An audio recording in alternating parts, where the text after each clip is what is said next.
이제 과거에는 홍수만 오거나 뭐 가뭄만 오거나 산사태, 산불 뭐 이런 것들이 따로따로 일어났다면 지금은 그게 같이 일어나요. 그래서 우리가 복합위기라고 얘기를 하거든요. 사실 홍수하고 가뭄은 동전의 양면하고 같습니다. 예를 들어가지고 어떤 지역에 비가 적게 내려가지고 가뭄이 오게 되면은 식생의 밀도가 줄어들게 되니까 산사태가 많이 일어나게 돼요. 토양 침식도 많이 일어나게 되고, 그러니까 비가 조금만 와도 홍수 피해가 굉장히 커지게 되는 것이죠. 그래서 가뭄이 오는 지역은 홍수 피해도 같이 덩달아 오고 또 산사태도 같이 오는 것이고, 그 다음에 가뭄이 오니까 산불도 자주 일어나게 되는 것이고요. 그래서 모든 자연재해가 서로 얽혀서 복합적으로 동시다발적으로 일어나기 때문에, 그래서 훨씬 더 과거보다는 위험한 그런 상황에 직면하는 사람들이 늘어나고 있습니다. 전 세계적으로.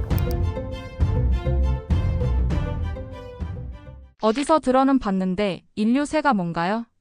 네, 인류세라고 하는 단어는 사실은 지진시대 이름이거든요. 뭐 아직 공식화되진 않았지만, 우리가 이제 보통 지금 우리가 살고 있는 이 시기가 이제 홀로세라고 하는 지지시대인데, 그 전에 뭐 플라이소세가 있었고 또 그 전에 또 다른 지지시대가 있었는데요. 과거의 지지시대는 뭔가 생태계에 격변이 있었을 때 그걸 기준으로 해가지고 지지시대를 구분을 했는데, 자연적인 요인에 의해서 생태계에 격변이 일어나서 그걸 기준으로 이제 지지시대를 구분했다는 것이죠. 근데 지금은 자연적인 뭔가 교란이 있는 것도 아닌데 확실히 뭔가 생태계에 큰 변화가 일어나고 있습니다. 그 원인이 인간이라는 것이고, 그 과정에서 아주 많은 부작용들이 일어나고 있기 때문에 우리가 이거에 대한 경각심을 가져야 된다 해서 과학자들이 2000년대 초반부터 인류세라는, 영어로 앤스로포신이라고 하는 새로운 단어를 우리가 자주 사용해야 된다 그러면서 이 인류세라는 단어를 공식화하자, 그런 제안을 했고 지금 계속 그 공식화 과정을 거치고 있습니다. 아직까지는 공식화되지는 않았지만 조만간 이제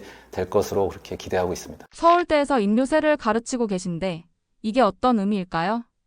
아무래도 지금 뭐 많은 분들이 느끼시겠지만 사실 지금의 기후위기나 생태계 위기 이런 것들이 심각하거든요. 근데 여전히 회의적으로 바라보는 분들도 계시고, 여전히 이러한 실상황을 인정하지 않으려는 분들도 계시고, 학생들도 그런 학생들도 있을 것 같다는 생각이 들고, 지금의 상황이 상당히 우리 생각하는 것 이상으로 엄중하다, 이런 얘기를 좀 하고 싶었고, 동시에 이제 서울대 학생들이 결국은 우리나라를 이끌고 갈 이 인재들인데, 이 인재들한테 인류세 위기의 심각성을 더 정확하게 알리고, 이들이 과연 미래의 지구 생태계를 거주 가능한 공간으로 유지하기 위해서 우리 스스로 무엇을 해야 될지, 이런 것들을 곰곰이 생각해 볼 수 있는 기회를 제가 수업에서 제공해 주고 싶어서 인류세 강의를 이번 학기에 서울대 지리학과에서 처음 개설을 했습니다. 지리학과 교수이신데 지리학에서 인류세를 다루는 이유가 뭔가요?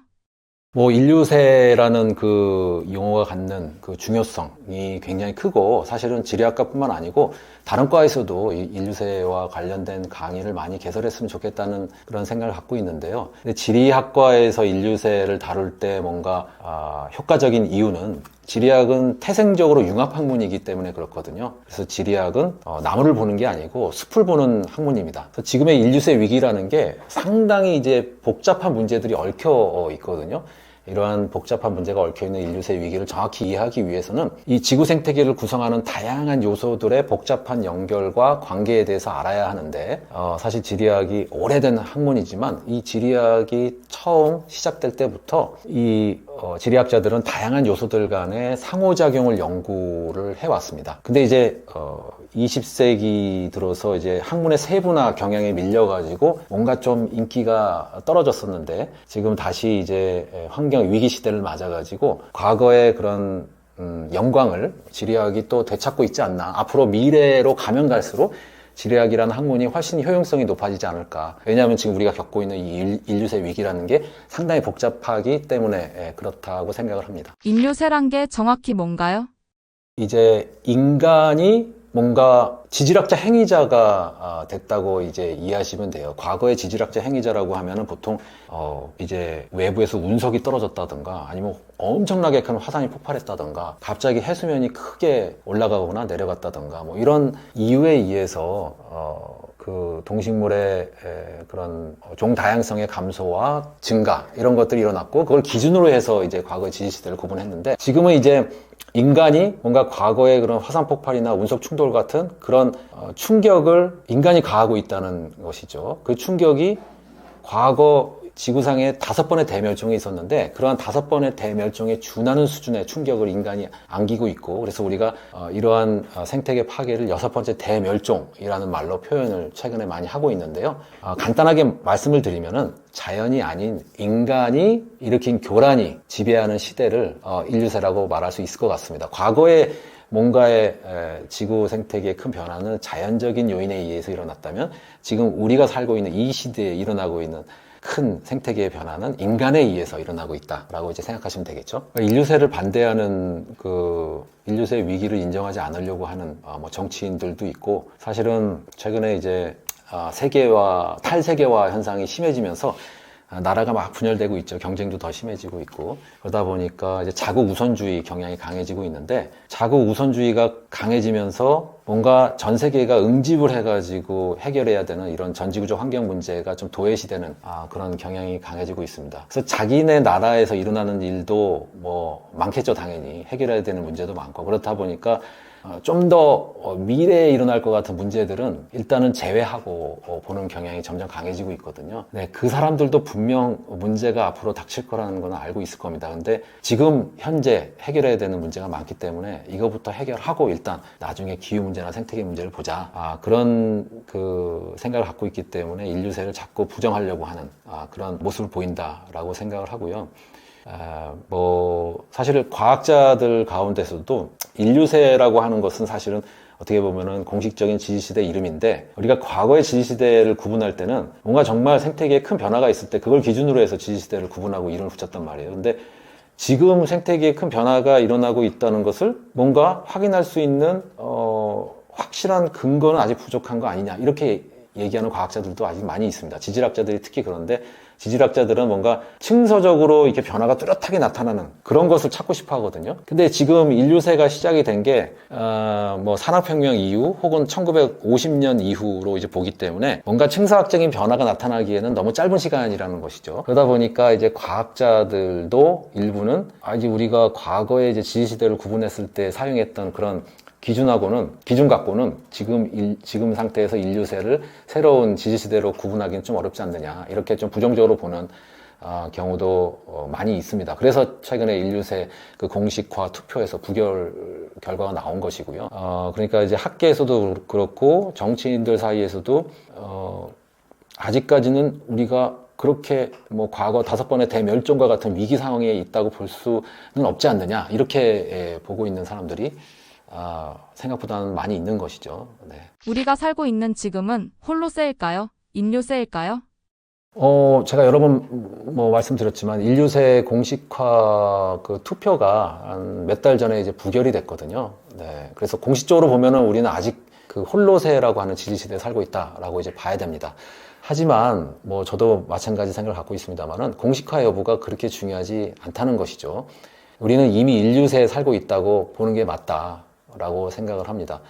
이제 부결이 된 이유는 학자들이 이 지층의 인류세의 명확한 근거가 아직까지는 확실하게 보이지 않는다는 이유를 드는데 저는 100% 확신하는 게 미래의 과학자들은 지금 우리가 살고 있는 이 시기에 쌓인 그 지층부터 나타나는 엄청나게 급증한 닭뼈의 수, 그 다음에 엄청나게 늘어난 플라스틱의 양, 그 다음에 알루미늄의 양, 중금속의 양 이런 것들을 보고 우리가 살고 있는 이 시기부터 새로운 지질시대가 시작되었다고 결론을 내릴 거라고 확신을 합니다. 그러니까 미래 과학자들이 그렇게 이제 볼 가능성이 높으니까 우리도 뭔가 지층에 아직까지는 확실한 증거가 남지는 않고 있지만 우리가 이제 스스로 판단할 수가 있는 거죠. 우리가 살고 있는 이 시기부터 인류세가 시작이 됐다. 앞으로 아마 상당히 오랜 기간 이제 인간 사회가 붕괴할 때까지 이 인류세가 이어질 것이다라고 충분히 예상할 수 있다 그렇게 생각을 합니다. 그러니까 우리가 인류세에 살고 있다고 얘기를 하는 게 더 맞겠죠.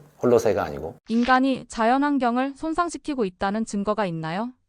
그래서 인간이 자연환경을 어떻게 교란시키고 훼손시키고 있는지 다양한 분야의 과학자들이 이제 과학적 증거들을 제시하고 있는데요. 대표적인 거는 이제 농경의 시작입니다. 그래서 농경의 시작이 우리가 살고 있는 현재의 간빙기를 홀로세라고 부르는데, 홀로세가 11,700년 전부터 시작이 되거든요. 그래서 11,700년 전 그 즈음에, 홀로세가 시작될 즈음에 이제 근동 지역, 그러니까 중동 지역에서 이제 농경이 처음 시작이 됩니다. 농경을 하려면은 사람들이 일단은 숲을 제거하고 농경지를 조성하고, 그다음에 자기가 살 주거지를 조성을 해야 되기 때문에 결국 산림이 파괴될 수밖에 없고, 산림이 파괴되는 순간 대기 중으로 이산화탄소가 이제 배출이 되겠죠. 그러면 대기 중에 이산화탄소 농도가 올라가게 되는데, 그러한 과거 이산화탄소 농도 변화가 그린란드의 빙하코 시료에 아주 뚜렷하게 남아 있습니다. 그러니까 한 10,000년 전부터 대기 중에 이산화탄소 농도가 이렇게 쭉 올라간다는 것을 이제 빙하코어를 분석해보면 알 수 있다는 것이죠. 그 다음에 한 8,000년 전부터는 이 농경이 조금 더 집약적으로 이루어지면서 또 이산화탄소 농도가 증가하는 속도가 좀 빨라지고요. 6,000년 전 이후 들면은 아시아 지역에서 이제 벼농경을 본격적으로 시작을 합니다. 벼농경을 하게 되면은 일단은 땅에다 물을 대고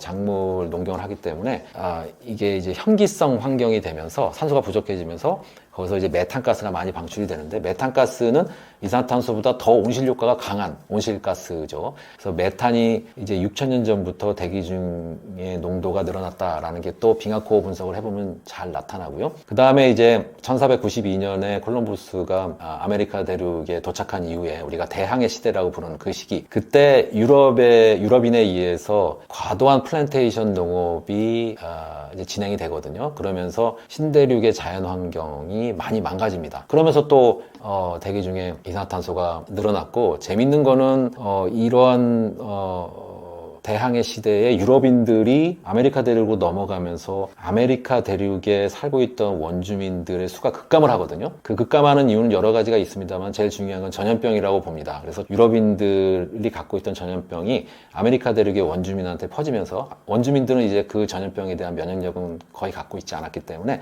전염병이 빨리 펴지면서 이 아메리카 대륙의 원주민 수가 급감을 하는데, 이 원주민들도 농경을 했기 때문에 원주민들도 상당히 그 산림을 교란하면서 살았다는 것이죠. 근데 원주민이 수천만 명이 갑자기 사라지니까 이게 산림이 다시 되살아나면서 대기 중에 이산화탄소 농도가 오히려 줄어드는, 일시적이지만 줄어드는 그런 모습이 또 그린란드의 얼음 코어에서 잘 보입니다. 근데 그만큼 뭔가 유럽인들이 이제 신대륙으로 건너가가지고 플랜테이션 농업을 하면서 많은, 그 전에 이제 원주민들이 수가 급감한 거, 그 다음에 또 그 이후에 이제 유럽인들의 플랜테이션 농업, 이런 과정을 거치면서 산림 자연 환경이 많이 훼손이 됐는데, 그런 것들도 어떻게 보면은 인류세의 하나의 증거, 인류세의 시작이 그때부터다라고 이제 주장하는 사람들도 많이 있고요.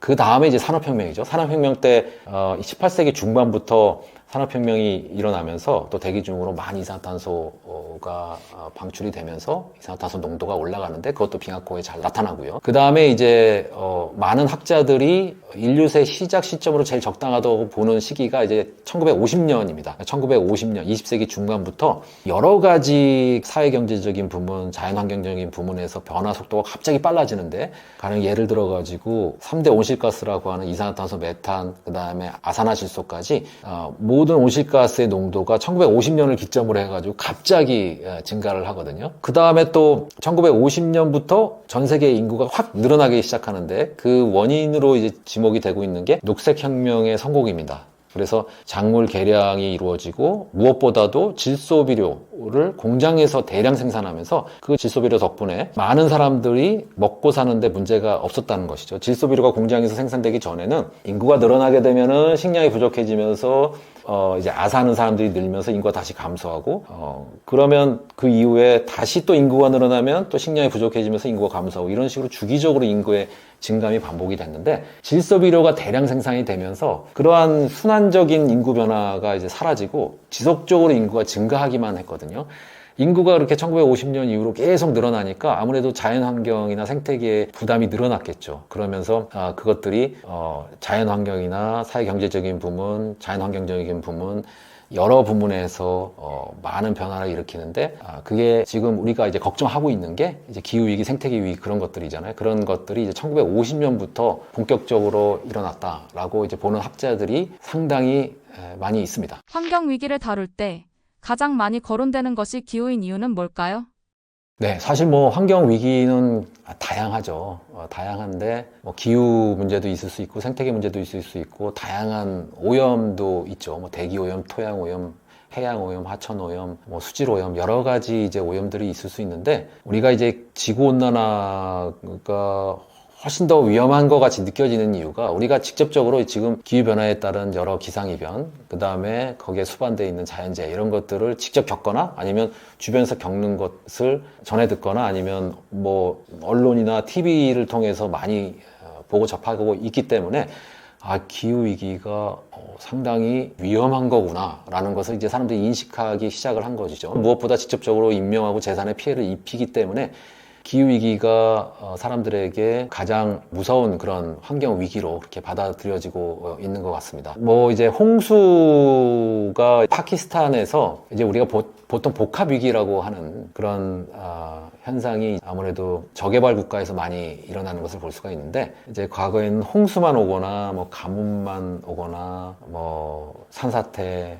산불 뭐 이런 것들이 따로따로 일어났다면 지금은 그게 같이 일어나요. 그래서 우리가 복합위기라고 얘기를 하거든요. 그래서 사실 홍수하고 가뭄은 동전의 양면하고 같습니다. 예를 들어가지고 어떤 지역에 비가 적게 내려가지고 가뭄이 오게 되면은 식생의 밀도가 줄어들게 되니까 산사태가 많이 일어나게 돼요. 토양 침식도 많이 일어나게 되고 그러니까 비가 조금만 와도 홍수 피해가 굉장히 커지게 되는 것이죠. 그래서 가뭄이 오는 지역은 홍수 피해도 같이 덩달아 오고 또 산사태도 같이 오는 것이고 그 다음에 가뭄이 오니까 산불도 자주 일어나게 되는 것이고요. 그래서 모든 자연재해가 서로 얽혀서 복합적으로 동시다발적으로 일어나기 때문에 그래서 훨씬 더 과거보다는 훨씬 위험한 그런 상황에 직면하는 그런 사람들이 늘어나고 있습니다. 전 세계적으로. 기후 위기가 점점 심해지고 있는데 앞으로 더 나빠진다면 어떤 양상으로 진행될까요?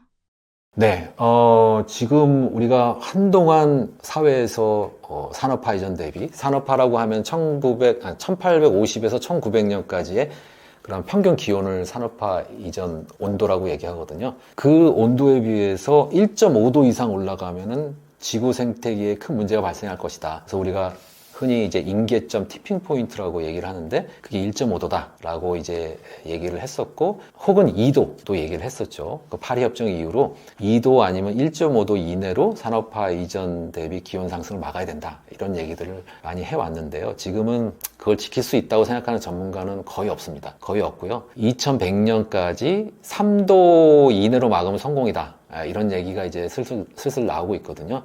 왜냐하면 이미 너무 많은 이산화탄소가 대기 중으로 배출이 됐고 이제 온실가스가 지금 기온이 우리가 지금까지 배출한 이산화탄소 농도를 고려했을 때 지금 기온이 훨씬 더 많이 올라야 되는데 상당히 많은 에너지를 바다가 지금 흡수를 해주고 있습니다. 바다의 순환 과정이 원활하게 이루어지면서 바다가 많은 열을 흡수해주고 있어요. 근데 바다가 흡수할 수 있는 그런 수용 능력이라는 것도 한계가 있기 때문에 기본적으로 우리가 지금 당장 탄소 중립에 들어가는데 성공한다 하더라도 기온은 앞으로도 쭉 올라갈 가능성이 상당히 높다. 그래서 많은 국가가 2050년까지 탄소 중립으로 들어간다라고 약속을 했지만 2050년까지 탄소 중립에 들어갈 거라고 생각하는 전문가들 별로 없습니다. 많은 사람들이 상당히 부정적으로 보고 있고요. 지금 봐도 지켜질 것 같지가 않아요. 네. 설사 2050년에 탄소 중립에 들어간다 하더라도 굉장히 이제 확률은 낮아 보이지만 그래도 온도는 계속 올라갈 거란 얘기죠. 이미 너무 많은 온실가스가 방출이 됐고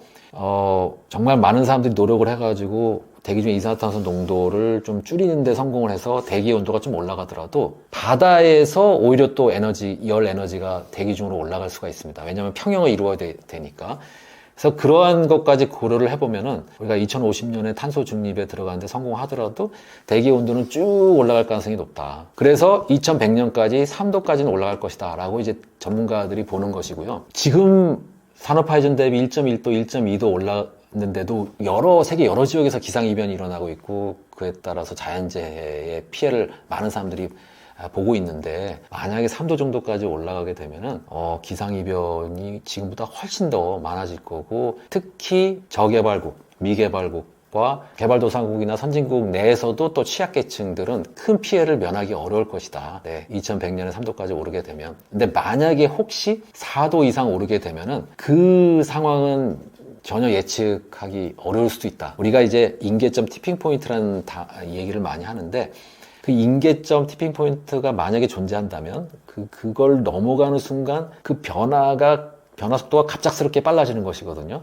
그 다음에 인간이 어떠한 조치를 취해도 다시 정상으로 회복될 수 없는 시작점을 우리가 이제 티핑 포인트라고 얘기하는데 티핑 포인트를 지나가게 되면은 그 다음부터는 인간이 어떠한 조치를 취해도 지구 환경이 크게 변하면서 지금하고는 전혀 다른 저는 이제 초간빙기라는 표현을 하는데 지금 우리가 살고 있는 현재 간빙기하고 전혀 다른 초간빙기의 상황으로 지구 생태계가 변할 수도 있습니다. 근데 이제 많은 전문가들이 이제 4도를 임계점에 가깝지 않을까 뭐 이렇게 보고 있거든요. 뭐 6도, 5도 뭐 이런 얘기들도 있습니다만은 그래서 만약에 4도가 임계점인데 4도를 넘어가게 되면 어떤 일이 벌어질까? 일단 기본적으로 임계점이 건너가가지고 초간빙기가 됐을 때 지구 생태계가 어떻게 변할지 예측할 수 있는 방법은 없습니다. 그거는 이제 불가능에 가깝고 그냥 4도가 올랐다고 가정했을 때 시뮬레이션 결과가 있는데 물론 시뮬레이션은 그냥 참고사항이지 그게 이제 정답은 아닙니다만은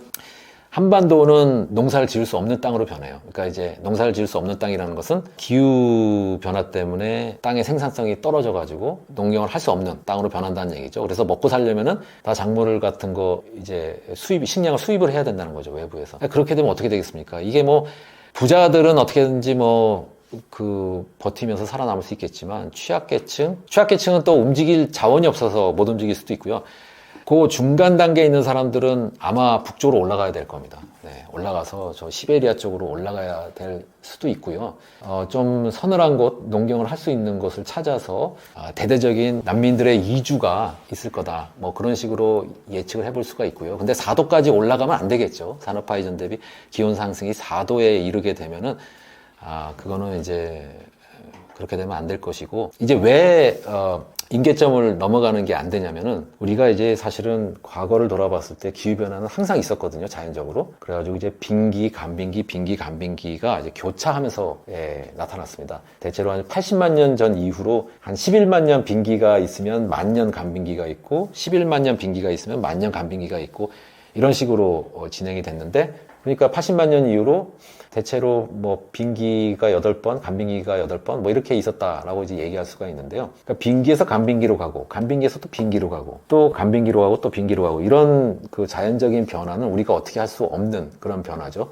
근데 이제 우리가 이미 많은 연구를 했기 때문에 빙기의 지구 환경의 그런 여건이나 상황 같은 것들은 우리가 잘 알고 있어요. 그러니까 만약에 우리가 이 간빙기가 끝나고 다음 빙기로 들어간다 하더라도 어느 정도 대처를 할 수가 있습니다. 잘 알고 있기 때문에 연구를 통해서 이미 정보가 많이 쌓여 있기 때문에. 근데 문제는 뭐냐면 지구 역사 전체를 돌아봐도 어떠한 간빙기 상태에서 더 온도가 올라가서 이름도 생소한 초간빙기 상태로 간 적은 한 번도 없거든요. 그러니까 이 초간빙기의 지구 환경이라는 것은 전혀 예측이 불가능한 거죠. 예측이 불가능하다는 것은 상당히 위험할 수 있다는 거죠. 어떤 식으로 변화가 될지 알 수가 없기 때문에. 네.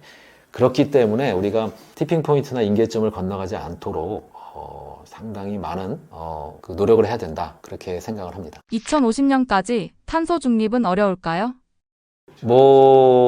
불가능하다고 얘기하기는 좀 그렇지만 어려울 것 같다. 왜냐하면은 지금 파리 협정 이후로 이산화탄소 농도가 계속적으로 늘고 있거든요. 네. 1.5도 이내로 막아야 된다, 2도 이내로 막아야 된다 하면서 탄소 배출량을 줄여야 된다. 말은 그렇게 했는데 그거를 사실은 선진국들이 자기네들 책임이 있으니까 기본적으로 자기네들이 이제 탄소 배출량을 줄인다 하더라도 개발도상국은 자기네들도 선진국들하고 비슷하게 살고 싶을 거 아니에요. 그러니까 일단 지금의 기후 위기나 생태계 위기는 다 선진국들이 저지른 거고 우리가 너네들이 저지른 생태계 위기, 기후 위기에 우리가 왜 책임을 져야 되느냐. 우리도 일단 너희들 정도로 일단 잘 살고 보자. 그 다음에 생각해 보겠자. 이런 식으로 나오기 때문에 그 대기의 온실가스량을 줄이기가 굉장히 어려운 거죠. 네. 그래서 인도나 중국에서 뭐 미국이나 유럽 국가들 같이 인도나 중국 사람들이 이렇게 잘 살고 싶어 하는데 그걸 어떻게 막겠습니까? 근데 그렇게 되면은 이제 대기 중에 온실가스량을 줄이기는 상당히 어려울 수밖에 없는 거죠. 그렇다면 동시에 이거는 의견이 되게 궁금할 거라고 생각은 하는데 골든타임도 거의 생각하시고 어떻게 멸종을 생각하고 계신 걸까요? 저는 그것까지는 생각 안 하는데요. 저는 항상 이제 뭐 강연 같은 거 할 때도 긍정적으로 얘기를 합니다. 그래서 아직 늦지 않았고 우리가 이제 생각을 바꾸고 가치, 그러니까 사회적 가치의 대전환을 이루고 모든 사람들이 지금의 이런 무절제한 소비, 그 다음에 과도한 에너지 사용, 이런 것들의 문제점을 인식하고 우리가 소비를 절제하지 않거나 에너지를 과다하게 사용하는 것이 뭔가 범죄와 비슷하게 느껴질 정도로, 그 다음에 이게 마치 그러니까 그렇게 환경을 고려하지 않는 행위들이 많은 사람들이 이제 양심에 찔리는 그런 행위가 될 때, 그러니까 이제 도덕적으로 윤리적으로 우리가 환경 보호나 이런 생태계 보호를 위해서 우리가 좀 불편함을 감수해야 된다라는 것을 당연히 해야 되는 걸로 이제 인식을 하게 되면, 그러니까 이제 결국은 도덕이나 윤리나 철학이나 이런 게 정립이 되는 거죠. 인류세 시기에 걸맞는. 그렇게 되면은 해결이 될 수도 있지 않을까. 그래서 언젠가는 인간이 사라지겠지만, 멸종이 안 된 종은 없으니까요. 멸종이 언젠간 되겠지만 그 멸종이 되는 시기를 훨씬 늦출 수 있지 않을까. 인간 사회가 지속 가능하게 좀 더 오랜 시간 그렇게 유지가 될 수 있지 않을까. 이렇게 저는 희망적으로 생각하고 싶습니다. 기후위기 관련해서 앞으로 미래를 예측하는데 도움이 되는 과거 사례가 있을까요? 이거는 사실은 뭐 사례가 상당히 많이 있는데, 근데 이제 이게 미래를 예측하는데 도움이 된다기보다는 미래에 이제 우리가 기후변화에 대한 경각심을 가져야 할 때, 과거 사례를 좀 소개를 할 수가 있죠. 무슨 얘기냐면은, 사실은 일부 이제 기후변화 회의론자들 같은 경우는 뭐 산업화 이전 대비 2도 상승하고 3도 상승하고 뭐 이런 게 뭐가 대수냐. 하루에도 막 일교차가 10도 이상 벌어질 때도 있고, 그러니까 여름하고 겨울에 그 온도 차이도 굉장히 크게 벌어지는데 2, 3도 평균 온도 오르는 게 뭐가 그렇게 큰 일이냐고 그렇게 생각하시는 분들이 있습니다. 확실히 있습니다. 근데 평균 기온 2, 3도 올라가는 것은 우리가 뭐 일교차, 뭐 아침 기온하고 낮 기온하고 뭐 10도 이상 벌어지는 거, 뭐 그런 거랑 비교할 수 있는 그런 변화가 아니고 2, 3도 변화만 해도 우리 일상에 큰 그 충격을 가져올 가능성이 상당히 높다. 과거에는 0.5도에서 1도 정도만 평균 기온이 떨어져도 전 세계 사람들이 공경에 처했습니다. 그래서 이제 가장 가까운 사례가 이제 소빙기라고 하는 시기가 있었는데요. 1350년, AD 1350에서 1850년 사이를 보통 우리가 소빙기라고 하는데, 그때 그 전에 이제 중세온난기랑 비교했을 때 소빙기 시기는 기온으로 봤을 때 0.5도에서 1도 정도 낮았을 뿐이었거든요. 근데 소빙기 때 뭐 엄청나게 많은 사회 변동이 있었어요. 혼란스러웠습니다. 그래서 주로 유럽에 이제 그런 기록들이 많이 남아 있으니까 유럽의 예를 들면은 소빙기 때 흑사병이 들어와가지고 유라시아 전역에서 한 1억 명 가까이 죽었고요. 30년 전쟁. 30년 전쟁은 사실은 카톨릭 세력하고 개신교 세력 간의 그런 알력 다툼인데, 형식적으로 보면은. 근데 그것도 이제 배경을 놓고 보면은 기후변화 때문에 식량이 부족해져가지고 사람들의 불만이 쌓이고, 그게 이제 거기서 갈등이 생겨나게 되고 그게 전쟁으로 비화됐다라고 보는 역사학자들이 꽤 많이 있습니다.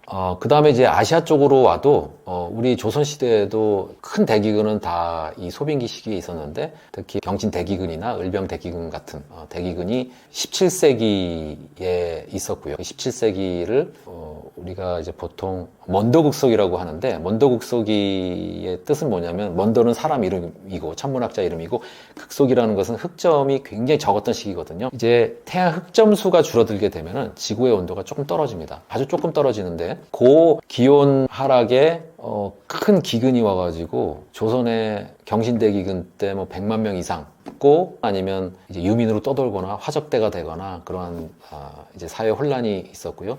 그 이후에 또 을병대기근 때도 마찬가지로 이렇게 많은 사람들이 죽었고, 그 다음에 또 우리가 잘 아는 임진왜란, 병자호란 이런 전쟁들도 이제 소빙기 때 있었고요. 19세기 초 1800년대 초반에 이제 우리가 흔히 삼정이 문란했던 시기, 그 다음에 탐관오리가 상당히 전행을 저질렀던 그런 순조, 헌종, 철종, 이 시기가 상당히 이제 조선이 혼란스러웠던 시기인데 이때도 보면은 우리가 흔히 달등극속이라고 해가지고 흑점수가 굉장히 적었던 그런 시기입니다.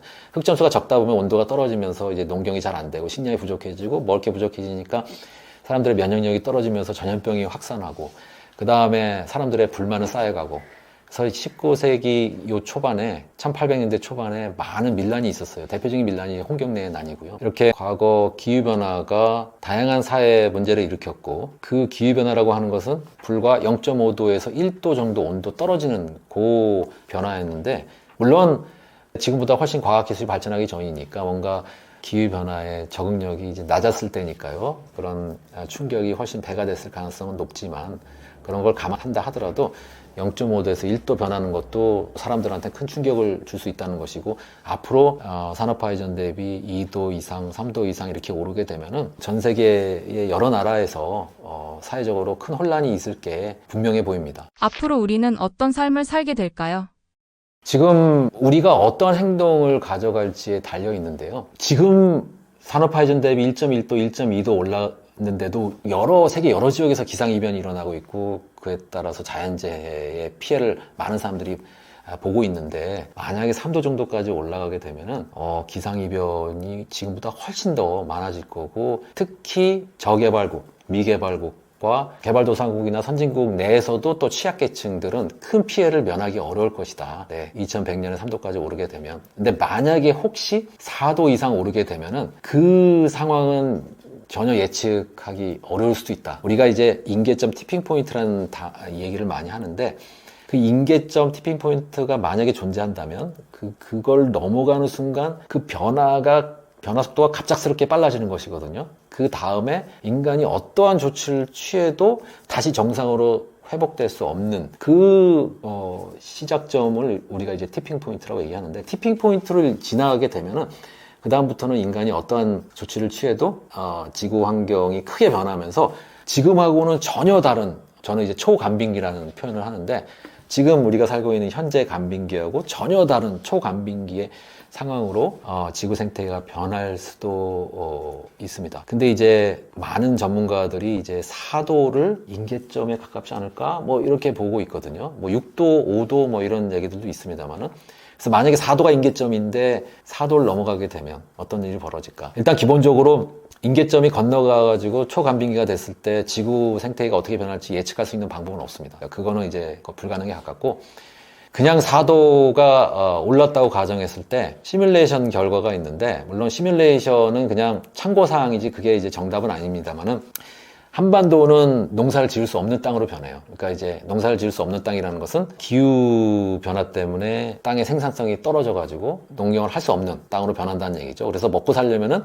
다 작물 같은 거 이제 식량을 수입을 해야 된다는 거죠. 외부에서. 그렇게 되면 어떻게 되겠습니까? 이게 뭐 부자들은 어떻게든지 버티면서 살아남을 수 있겠지만 취약계층은 또 움직일 자원이 없어서 못 움직일 수도 있고요.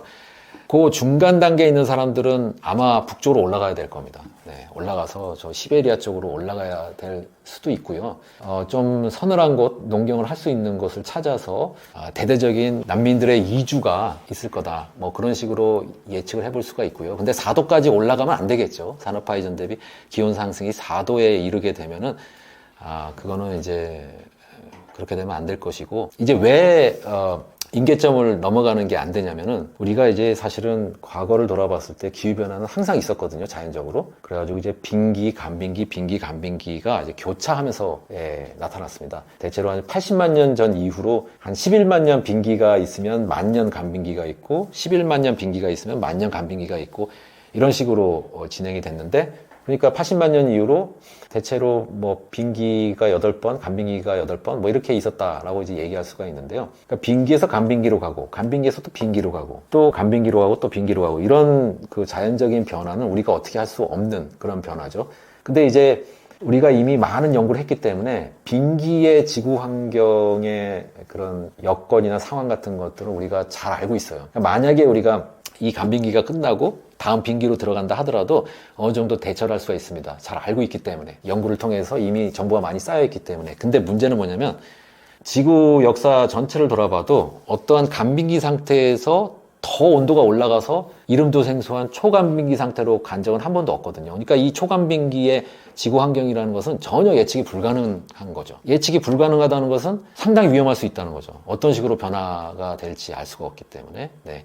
그렇기 때문에 우리가 티핑 포인트나 임계점을 건너가지 않도록 상당히 많은 그 노력을 해야 된다, 그렇게 생각을 합니다. 일단 생각과 가치의 대전환을 이루는 데 성공을 해서 사람들이 공정과 공생을 중요하게 여긴다면은 미래 세대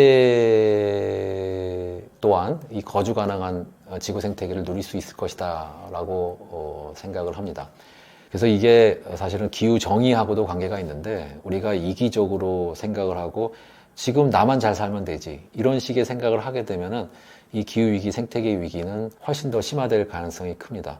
그러니까 지금 지구에 우리만 살고 있는 게 아니죠. 우리뿐만 아니고 다른 식물하고 동물도 살고 있고, 우리가 우리 이익을 쫓아서 우리가 살고 싶은 대로 살게 되면은 동물하고 식물에 피해를 주고, 그 다음에 또 다른 자연 환경에도 피해를 줍니다. 뭐 하천이나 숲이나 강이나 바다나 뭐 이런 다른 자연 환경에도 피해를 줄 것이고요. 당연히 우리가 이렇게 함부로 지구 환경을 막 교란시키게 되면은 미래 세대는 다 망가진 지구를 물려받게 될 테니까 그 환경 위기에 대응하기에 급급하면서 살아가겠죠. 굉장히 우리를 원망하면서 살게 될 겁니다. 미래 세대가 윤리적으로 옳지 않은 그런 행위라고 할 수가 있습니다. 지금 당장 우리의 그런 욕심만 차리는 그런 행위를 계속한다고 하는 것은. 그 다음에 또 이런 것도 생각해 볼 수가 있죠.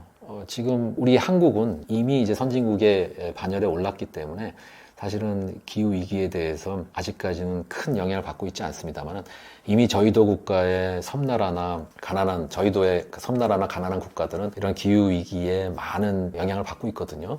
이런 저개발국이나 어떠한 국가 내 취약 집단은 기후 위기에 훨씬 더 많은 충격과 영향을 받을 수가 있는데, 우리가 그냥 편하게 살고 싶은 대로 살고 이익만을 추구한다면은 그런 취약계층에 집중되는 그런 피해는 더 커질 수밖에 없습니다. 이것도 윤리적으로 옳지 않다고 생각을 합니다. 그래서 우리가 이제 생각해야 될 거는, 모든 지구 생태계를 구성하는 요소들은 다 연결돼 있고 서로 영향을 주고받고 있고, 저희도에 살고 있는 미개발국의 취약계층들도 그들이 이제 고통을 겪게 되면은 그게 결국은 한반도에 살고 있는 우리한테도 그 영향력이 오게 돼 있다. 우리도 영향을 받게 돼 있다라고 생각을 하는 게 맞고요. 너무 자기 이익을 쫓다 보면은 인간사회 전체가 이제 붕괴될 가능성이 있고, 기후위기가 심각해져가지고 저희도는 곤충하고 파충류만 살 수 있는 땅으로 그렇게 변할 수도 있습니다. 사람이 살 수 있는 지역은 저 위에 시베리아, 알라스카, 뭐 스칸디나비아 반도라든가 러시아, 캐나다, 그 다음에 남반구의 뉴질랜드 뭐 이 정도만 남아가지고, 그쪽에 사람들이 몰려가지고, 뭐 사람들만 몰리겠습니까? 포유류들도 다른 동물들도 다 위쪽으로 올라갈 거 아니에요. 포유류와 자원을 두고 경쟁하는 그런 아주 참혹한 시대가 올 수도 있습니다. 그러한 시대가 도래하기 전에 우리가 그러한 시대의 도래를 막는 그런 행위를 적극적으로 해야 된다. 지금부터 그렇게 생각을 합니다. 한반도 생태계의 특징은 어떤 게 있나요? 한반도 생태계가 지금 많이 변하고 있죠. 기후변화 속도가 빠르다 보니까 많이 변하고 있는데, 제가 이제 제 연구 관련해서 좀 말씀을 드리면은, 사실은 한반도가 육지하고 연결되어 있고, 그 다음에 또 바다, 삼면이 바다로 둘러싸여 있는 반도이기 때문에, 제가 이제 한반도에서, 그러니까 남한 지역에서 이제 시료를 얻어가지고, 저는 주로 이제 퇴적물, 습지의 밑에 쌓여있는 퇴적물을 뽑아 올려서 그걸 분석을 하는데, 그 분석을 해보면은 한반도는 독특하게 과거의 기후변화가 육상에서도 영향을 받았고 바다에서도 영향을 받았습니다. 육상 쪽에 대기에 뭔가 변화가 있으면은 또 당연히 우리가 살고 있는 이 한반도 지역의 기후가 변화했고, 또 바다의 바닷물 온도가 또 변화하게 되면 한반도의 기후와 자연환경이 변화가 일어났는데, 그래서 그 얘기는 뭐냐면은 이제 한반도에 있는 시료를 얻어가지고 분석을 하게 되면은 과거에 육상에서 일어났던 기후변화, 그 다음에 과거에 바다에서 일어났던 기후변화를 동시에 다 볼 수가 있어요. 그런 측면에서 이제 학술적으로 한반도의 기후변화 연구가 과거 기후변화 연구가 의미가 있는 것이죠. 그리고 또 이제 제가 연구를 우리나라에서 이제 시료를 많이 얻어가지고 연구를 계속 해 왔습니다만은 그 어떠한 의미를 갖고 있냐면은 뭔가 이제 전 세계적으로 평균적으로 변화하는 과거의 그런 변화하는 기후변화의 흐름이 있거든요. 생태계의 변화의 흐름이 있고. 근데 그거는 이제 평균적인 흐름이고 국지적으로는 조금씩 다 달라요. 그러니까 일본의 기후변화, 한국의 기후변화, 중국의 기후변화, 중국도 뭐 동북부의 기후변화, 중부의 기후변화, 남부의 기후변화 다 다릅니다. 그러니까 홀로세 기간 중에 우리가 살고 있는 현재 간빙기의 과거 10,000년 동안의 기후변화가 동아시아 지역이라고 해서 다 같았던 게 아니고 일본도 달랐고 중국도 달랐고 한국도 달랐고 조금씩 달랐어요. 물론 크게 보면 비슷했지만 이게 디테일하게 들어가 보면 조금씩 다 달랐습니다. 예를 들어가지고 과거 우리나라의 그 조선이나 고려나 삼국시대나 이때의 사회 변동을 기후랑 연결시켜서 뭔가를 설명하고자 할 때는 한반도 내에서의 자료가 필요하거든요. 기후변화 보건 자료가. 그러니까 일본 자료를 갖다 쓰거나 중국 자료를 갖다 써가지고는 그게 정확성을 담보할 수가 없습니다. 그래서 그 측면에서 제가 이제 우리나라에서 많은 샘플을 얻어가지고 이제 분석을 했고 그게 의미가 있다고 생각하고요. 실제로 저 같은 연구를 하시는 분이 많지가 않아요. 했을 경우에 그걸로 박사를 받았을 때 취직하기가 상당히 어렵습니다. 네. 그러니까 이제 많은 사람들이 관심은 있어도 하는 사람 별로 없고, 좀 많은 사람들이 하면은 더 이제 자료의 정확도가 올라갈 것 같은데 그런 부분이 좀 아쉽기도 합니다. 한반도 생태계에도 교란이 일어나고 있나요?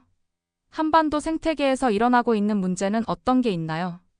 네, 뭐 당연히 우리나라 사람들 인구가 많잖아요. 인구 밀도도 높고 좁은 땅에 많은 사람들이 살고 있으니까 생태계에 많은 교란이 지금까지 일어났죠. 그리고 앞으로도 일어날 겁니다. 특히 우리나라 같은 경우에 6.25 이후로 전쟁 이후로 도시화와 산업화 속도가 너무너무 빨랐기 때문에 그 과정에서 환경은 좀 도외시 됐어요. 그래서 이제 유럽이나 미국 같은 경우는 1960년대부터 환경 문제, 환경 오염 문제에 대해서 많은 사람들이 걱정을 하기 시작하면서 환경 정책 이런 거가 상당히 중요해졌는데 우리나라는 거의 뭐 1990년대 이후 그때부터 좀 환경에 대해서 많은 사람들이 이제 관심을 갖게 됐고 그 전에는 도시의 발전, 그러니까 뭔가 성장을 빨리 해야 된다는 그런 생각 때문에 환경 문제는 제대로 다뤄지지가 않았죠. 네, 그러다 보니까 이제 파괴가 많이 됐지만 지금은 이제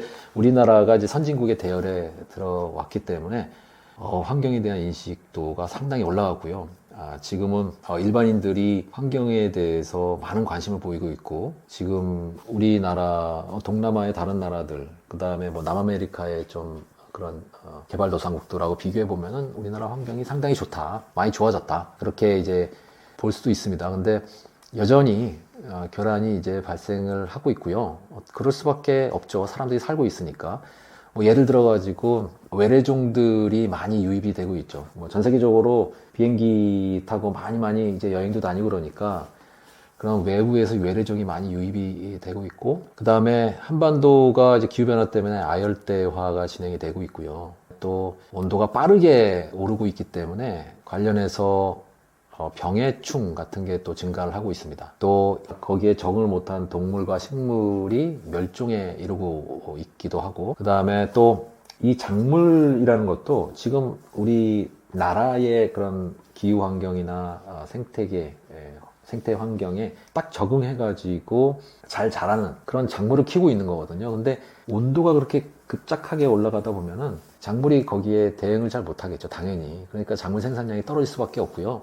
이거는 뭐 식량 문제로 바로 이어질 소지가 있는 것이죠. 그 다음에 뭐 해양 생태계 쪽도 한류성 어종이 감소하고 있고 난류성 어종이 증가하고 있는데 뭐 이거는 크게 문제는 아닌 것 같지만 우리 주변에 이제 생태계가 이제 변화하고 있다는 것만큼은 이거를 통해서 또 우리가 볼 수가 있고 또 최근에 뭐 댐 건설한다, 뭐 기후 대응 댐 건설한다, 뭐 이런 정책이 발표가 되면서 지역 주민들하고 막 갈등이 불거지고 있는데 저는 이 댐 건설은 가급적이면은 안 하는 게 맞다. 저는 그렇게 보고 댐을 건설한다고 해서 기후 변화를 대응하기는 어렵지 않나 저는 그렇게 생각합니다. 기후 변화라는 게 굉장히 빠른 속도로 일어나고 있는데 그 댐으로 과연 그렇게 빠른 속도로 일어나고 있는 그런 지구온난화와 관련된 다양한 그런 현상 변화들을 그 댐으로 막을 수가 있느냐? 저는 없다고 보거든요. 그러니까 댐을 정말로 거대하게 막 100년 주기, 200년 주기 그런 홍수도 다 견딜 수 있는 뭐 그런 거대한 댐을 만들 것도 아닌데 그렇게 만들 수도 없고, 그리고 도시화로 또 산림이 많이 훼손이 됐고 그린벨트도 조금씩 이제 사라지고 있잖아요. 그런 문제, 그 다음에 농약을 많이 살포하는 문제, 그 다음에 기온이 상승을 하면서 뭐 꿀벌 같은 수분 매개자 곤충이 사라지고 있는 문제, 이런 것들이 이제 식량 위기를 불러오고 또 동시에 생태계를 붕괴시키고 그러면서 이제 농산물 가격이 급등하면서 식량 위기가 올 수 있고, 이런 식으로 이제 한반도 내에서도 많은 생태계의 교란이 있었고 앞으로도 지속적으로 뭔가 생태계에 문제가 발생할 것이다. 이걸 어떻게 우리가 효과적으로 막아낼 수 있을 것인가, 이런 거에 대해서 신중하게 생각하고 고심하고 좋은 정책을 펼쳐야 된다, 이렇게 생각을 합니다. 한반도 생태계 변화가 지속된다면 한국의 미래는 어떤 모습이 될까요? 지금 지구온난화, 생태계 문제 이런 것들이 이제 불거지고 있는데 제가 이제 그런 질문을 많이 받습니다. 앞으로 이제 한반도의 기후가 어떻게 변할 것 같으냐. 지금 말씀드릴 수 있는 거는 여름이 상당히 이제 길어질 거고 겨울은 짧아질 거고 그 와중에 이제 봄, 가을은 좀 짧아질 가능성이 있고요. 네. 여름에는 홍수 피해가 빈도가 늘어날 가능성이 있습니다. 폭우의 빈도도 늘어나고, 겨울에는 지금보다 더 가물어져 가지고 눈이 이제 적게 내리고 그러다 보니까 이제 건조해지면서 산불 피해가 많이 일어날 가능성이 있고, 산불이 일어나게 되면은 나무에 그런 손상이 일어나기 때문에 그 산사태 위험도 커지고요. 생물종 다양성에도 안 좋은 영향을 미치겠죠. 네, 그런 식으로 이제 기후변화와 생태계 변화가 일어날 텐데 이게 어느 정도 속도를 늦출 수 있느냐가 관건인 것 같아요. 속도가 지금 이 상태로 계속 높은 속도로 유지가 된다면은 그런 기후변화와 생태계 변화가 극심하게 일어나면서 인간들도, 한반도에 살고 있는 우리들도 많은 피해를 입을 가능성이 높다. 저는 그렇게 생각을 합니다. 그 다음에 생물의 서식지, 분포도 이제 변화가 일어나겠죠. 아무래도 온도가 올라가니까 남쪽에 살고 있던 동식물들이 이제 올라오고, 아니면은 의도적으로 이제 북쪽으로 올라오는 그런 동물, 식물도 있겠지만, 이제 고도가 높은 곳을 향해서 이제 올라가는 동물과 식물도 있을 텐데, 이제 남쪽, 그 다음에 저지대에서 이동하는 동물과 식물은 괜찮은데, 북쪽과 고지대에 있는 그런 동물, 식물은 상당히 위험할 수 있는 것이죠. 물론 한반도가 육지랑 연결돼 있으니까 이제 동물, 식물이 그냥 위로 쭉 올라가면 되지만, 문제는 이제 산지거든요. 산지에 있는 동물하고 식물은, 새나 식물 같은 경우는 올라가다가 이제 더 이상 올라갈 수 없는 지점에 이를 거 아니에요. 산꼭대기에서 더 이상 올라갈 수 없으니까. 그래서 이제 멸종 위기에 이르게 되는 그런 그 동물과 식물의 종수가 늘어날 것이다 라고 예측을 할 수가 있고, 또 온도가 올라가니까 열대성 해충이나 전염병 이런 것들이 확산될 가능성이 클 것 같습니다. 그래서 댕기열이나 말라리아 같은 것들이 이제 우리나라에서 좀 더 광범위하게 퍼질 가능성이 있고, 또 온도가 빠르게 올라가면은 농업 생산성이 감소를 할 수밖에 없고, 에어컨 전력 소비 이런 것들도 늘어나니까 에너지 소비량도 늘어나겠죠. 네. 그럼 에너지 소비량이 늘어난다는 건 결국 아직까지 우리나라는 화석연료를 많이 쓰기 때문에 또 지구 온난화를 심화시키는 그런 결과로 이어질 수밖에 없습니다. 생태계의 자기 조절력이나 회복력을 기대하기는 어려울까요?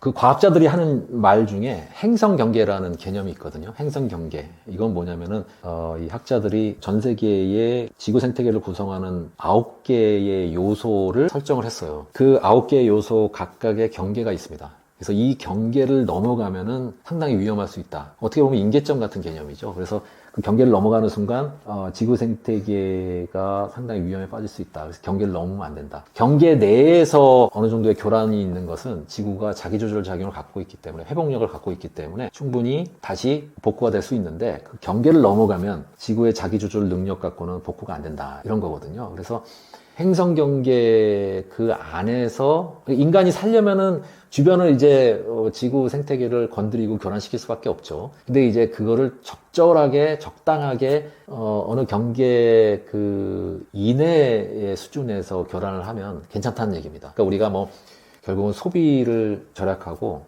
환경을 보존하고 보호하고 재활용하고 재사용하고 이런 것들을 열심히 하면 행성경계 그 안쪽에서 뭔가 이제 환경을 교란시키고 영향을 주는 거니까 괜찮다는 것이죠. 근데 이게 지금으로서는 인간의 활동이라는 게 지속적으로 강화될 가능성이 높아 보이고 그 결과 이제 지구 생태계에 가해지는 충격이 지금보다 더 커지고 지속적으로 이루어질 가능성이 높아 보여서 여러 부문에서 행성 경계를 초과할 가능성이 높아 보입니다. 지금 이미 9개 중에 6개를 초과했다고 이제 얘기를 하고 있거든요. 한 10여 년 전만 해도 9개 중에 3개를 초과했다고 그랬는데 지금은 9개 중에 6개를 초과했다고 얘기합니다. 그러니까 3개 정도밖에 안 남은 거죠. 그래서 초과된 것을 다시 경계 내로 돌려야 되는데 그거를 하려면은 사람들이 좀 불편함을 감수하면서 지구 환경을 좀 더 생각을 해야 된다는 얘기죠. 만약에 그냥 이걸 내버려 둘 경우에 정말로 이제 비가역적인 변화, 임계점을 통과하는 거니까 비가역적인 변화가 일어나면서 더 이상 인간이 아무런 노력을 해도 정상으로 돌릴 수 없는 그런 위험한 상황에 빠질 수도 있으니까 우리가 지금부터 상황의 심각성을 인지하고 조심해야 된다. 이렇게 말씀드리고 싶습니다. 거주 가능하고 지속 가능한 지구를 위해 우리는 어떻게 대응해야 할까요?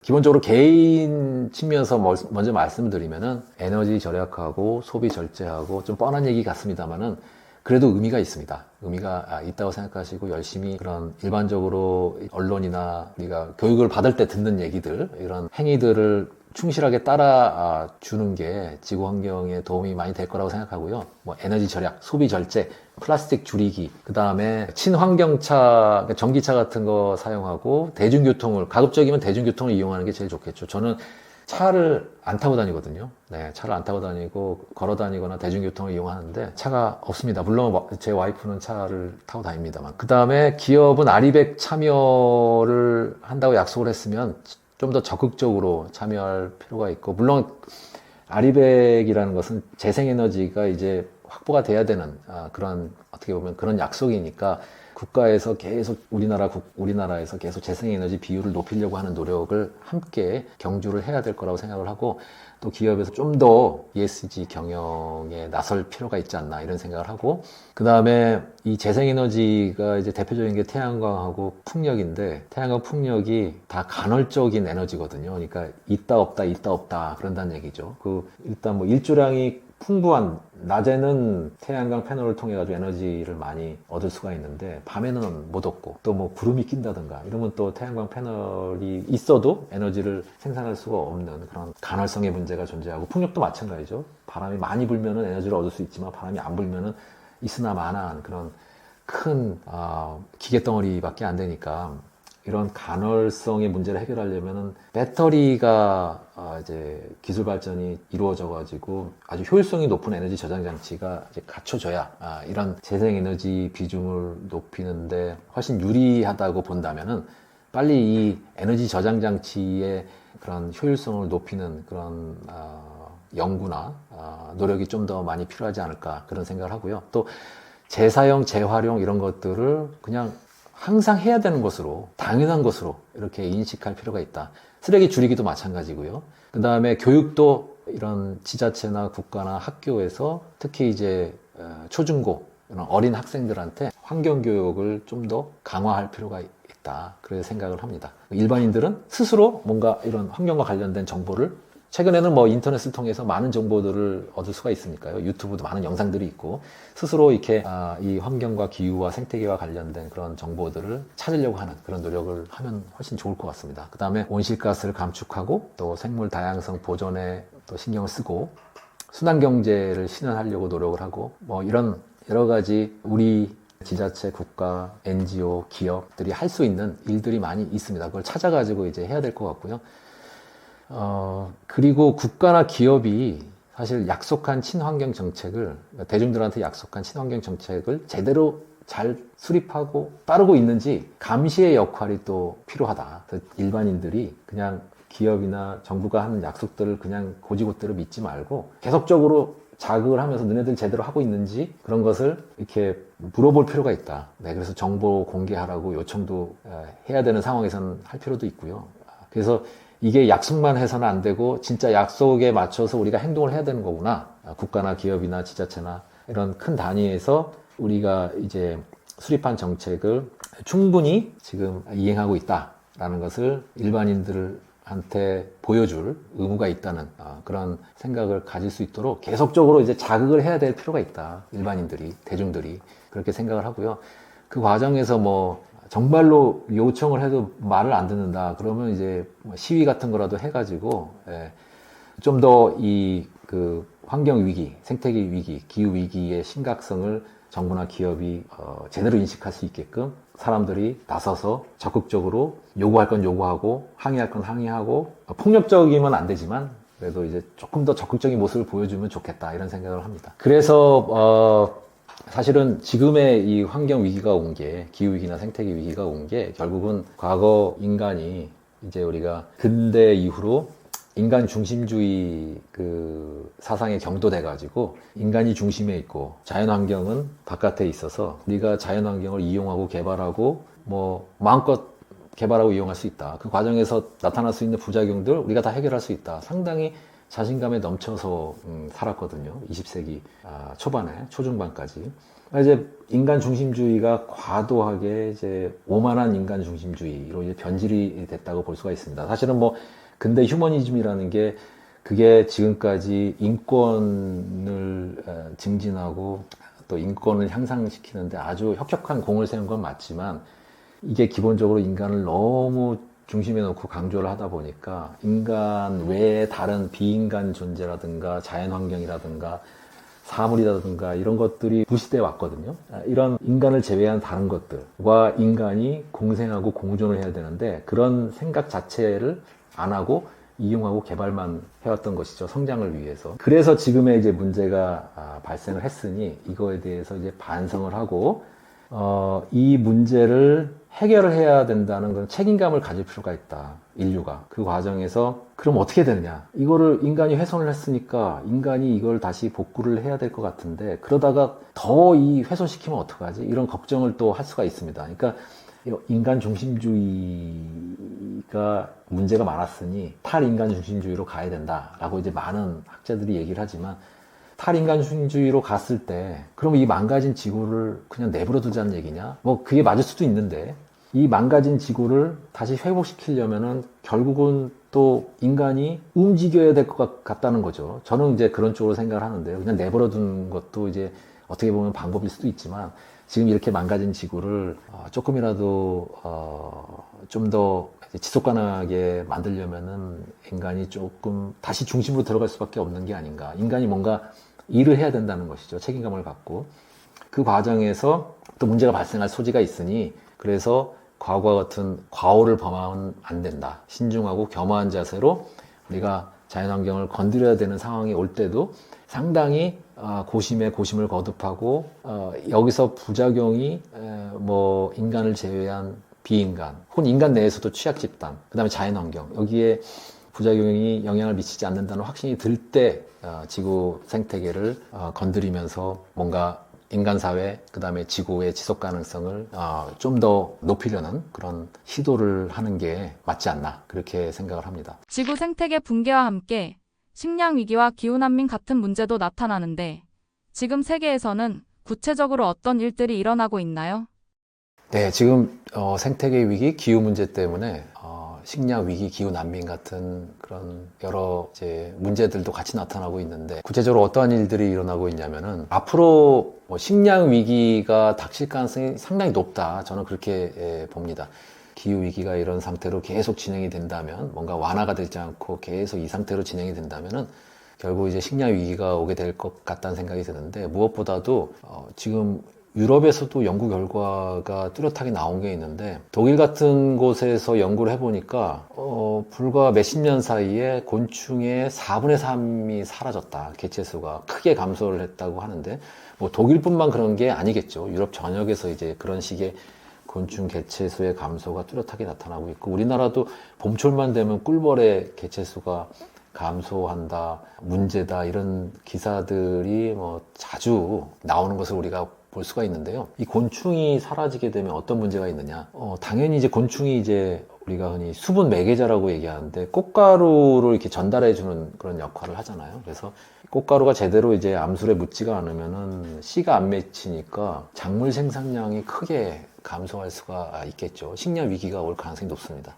근데 왜 곤충 개체수가 감소하느냐? 이거는 이제 기후 문제랑 직접적인 관련이 있다고 볼 수가 있는데, 온도가 너무 빠르게 오르다 보니까 꽃의 개화 시기하고 꿀벌의 활동 시기가 매치가 안 되는 거예요. 원래는 그게 적정한 수준의 온도에 맞춰서 꿀벌이 거기에 적응돼 있는 상태인데, 온도가 갑작스럽게 이제 올라가게 되면은 꿀벌이 나와서 활동하는 시기하고 꽃이 개화하는 시기가 틀려지면서 이 꿀벌이 먹잇감도 못 찾고 꿀벌이 이 식물의 화분, 꽃가루를 전달도 못 해주는 그런 일들이 연쇄적으로 나타날 수가 있습니다. 게다가 이제 곤충이 개체수가 감소하는 이유가 기본적으로 여러 가지 이유들이 있을 수 있습니다만, 가장 큰 거는 이제 인간이 서식처를 직접적으로 교란하고 있다는 거죠. 도시화, 그 다음에 산업화, 그 다음에 개발을 많이 하다 보니까 곤충들이 직접적으로 이제 피해를 입고 있고, 그 다음에 또 농지에서 사람들이 이제 살충제나 제초제 같은 농약을 너무 많이 쓰다 보니까 그게 이제 곤충들한테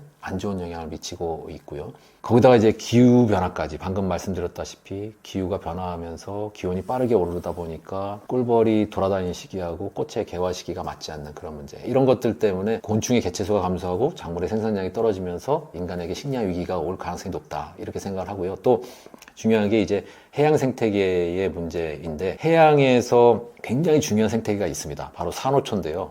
산호초가 그 다양한 해양 생물의 그런 서식처 역할을 해요. 산호초 그 자체로도 다양성이 상당히 해양 생태계 내에서 중요한 그 부문을 차지하지만, 산호초에서 살고 있는 다양한 해양 생물, 이 해양 생물의 다양성도 해양 생태계를 유지하는데 상당히 중요한 역할을 하고 있거든요. 근데 산호초가 사라지면 산호초뿐만 아니고 산호초를 지지 기반으로 해서 살아가는 다양한 해양 생물들이 같이 사라집니다. 그러니까 산호초가 어떻게 보면은 육지의 아마존 열대우림하고 비슷하다라고 이제 보시면 되는데, 아마존 열대우림도 많은 그 육상 생물의 서식처거든요. 아마존 지역이 이제 사라지게 되면은 식생만 사라지는 게 아니고 그 식생에서 살아가고 있는 다른 동물들도 같이 사라지는 것이죠. 마찬가지로 바다에서 아마존 열대우림의 역할을 하는 산호초가 사라지게 되면 산호초를 기반으로 해서 살아가는 다른 해양 생물들도 같이 사라지니까 해양 생태계가 갑작스럽게 붕괴될 가능성이 있어요. 이미 그 해양 생태계의 산호초가 이미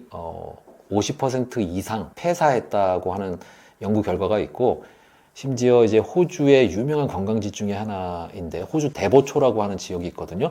그 호주 대보초는 이미 지금 70% 가까이 이제 폐사했다는 연구 결과가 나오고 있고, 이 산업화 이전 대비 대기 온도가 2도까지 올라가게 되면 전 세계의 산호초가 다 사라질 것이다. 99% 사라질 것이라고 하는 상당히 극단적인 연구 결과도 이미 나와 있습니다. 처음 그 연구 결과 나왔을 때는 이거 너무 극단적인데 좀 너무 겁을 주는 거 아니야 그랬는데, 지금은 많은 학자들이 그럴 가능성이 상당히 높다라고 이제 받아들이고 있는 그런 상황인 것 같고요. 그만큼 이제 산업화 이전 대비 2도 정도 오르게 되면은 전 지구에서 산호가 거의 다 사라질 것이다라고 얘기를 하고 있으니까, 지금 아까 제가 잠깐 말씀드렸다시피 산업화 이전 대비 3도까지는 올라갈 거다. 2100년이 되면은. 그 얘기는 어느 순간에 이제 지구상의 산호초가 결국은 다 사라질 것이다. 인간은 산호초가 없는 지구 위에서 살게 될 것이다. 라는 이야기가 이제 가능한 거죠. 네. 결국은 산호초가 언젠간 사라질 것 같아요. 인간 사회가 붕괴하기 전에 산호초가 먼저 이제 사라질 가능성이 상당히 높다. 산호초가 사라지면 당연히 해양 생태계 붕괴가 일어나겠죠. 그러면